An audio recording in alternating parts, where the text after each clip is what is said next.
Hi, so this lesson, this recording is going to be a pretty short one because the goal of this lesson is to make sure you know how to write expressions both in radical form and with rational exponents.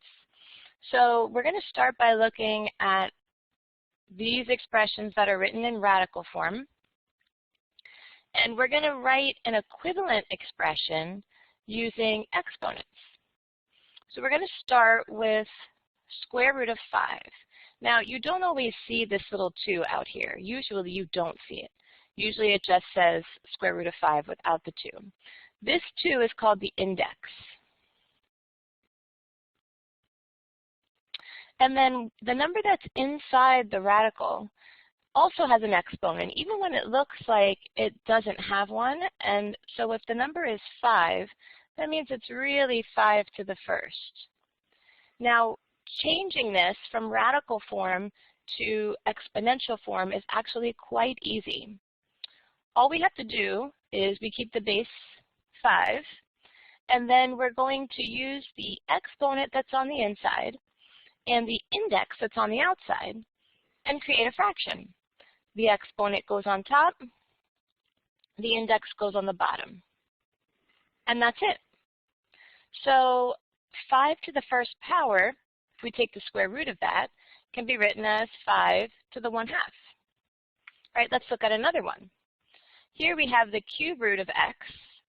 And remember, even though the x doesn't have an exponent, it does have an exponent of 1. We just don't always write it.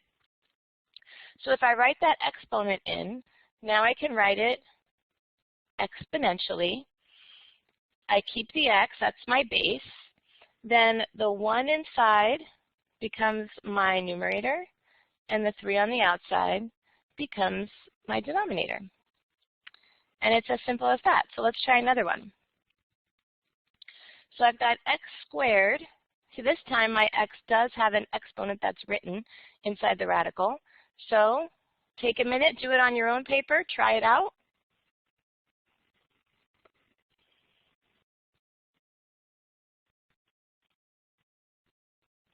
So I'm going to take the 2 that's on the inside as an exponent, that becomes my numerator, and the 3 that's on the outside becomes my denominator. All right, so now let's try this one. Now, this one we have to be careful with because this 5 that's inside is not an exponent for the whole thing. So this 5 just goes with the x. It's not 8 to the 5th. Only the x is being raised to the 5th power. So the 8 doesn't seem to have an exponent, and when something doesn't seem to have an exponent, remember it really does. It's an 8 to the 1st power. So now we can write this as 8 to the 1/2. Right? We take that 1, that's the numerator, 2 is the denominator, and then with the x, we have 5/2. Now, I'm not sure that that would actually be more simplified, but if we had to write it in exponential form, that's what it would look like. Now, in this next problem, this time we do have the entire thing being raised to the 6th power. So that means that we keep that as our base, and I'm even going to keep it in parentheses just to make it extra clear. And I need to keep it in parentheses because I want to show that not only is the x being raised, but the 4 is being raised as well to the exponent. Then this number, again, is going to become my top, and this will be my bottom. So I'll have 6 over 3, and that simplifies, right? So I get 4x.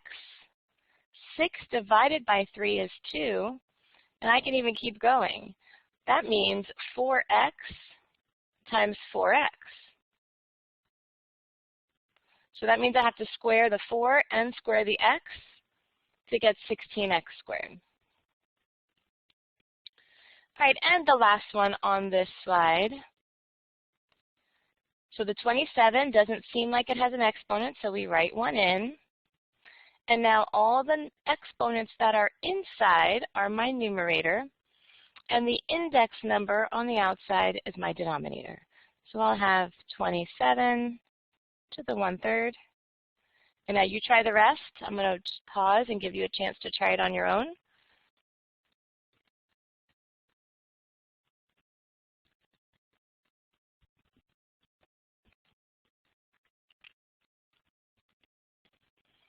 Okay, so you should have gotten x to the 3/3 and then y to the 2/3.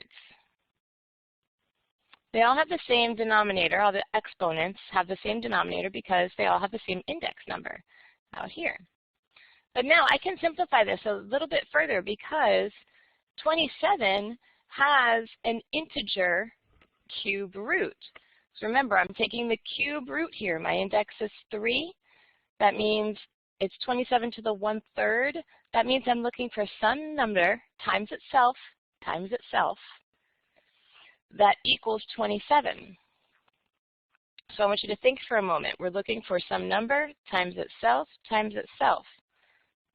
That equals 27.